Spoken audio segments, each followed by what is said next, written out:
ইয়া রাসূলুল্লাহ, জান্নাতি পোশাক কে সর্বপ্রথম পাবে, কে পরবে? নবী বলেন, আয়েশা রে, জান্নাতি পোশাক সর্বপ্রথম আমি রাসূলুল্লাহ পাবো, কিন্তু আমি নবী সর্বপ্রথম পরব না। সর্বপ্রথম ইব্রাহিম খলিলুল্লাহকে জান্নাতি পোশাক পরানো হবে। কেন জানুনি?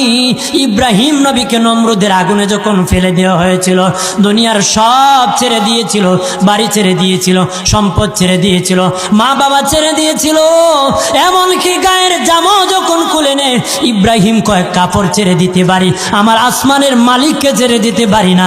ওই দিন আল্লাহ ইব্রাহিমের সাথে অঙ্গীকার করেছিল, ইব্রাহিম, আজকে তোমাকে সকলের সামনে উলঙ্গ করে লজ্জায় ফেলে দিয়েছি ইব্রাহিম, তারপরে তুমি আমাকে ছাড়ো নাই। আমি কিয়ামতের দিন সকলের সামনে মুসলমান, বেঈমান, কাফের, নাস্তিক যারা তোমাকে উলঙ্গ করেছিল, তাদের সামনে আমি আল্লাহ আনুষ্ঠানিকভাবে তোমাকে কাপড় পরায়া দিব।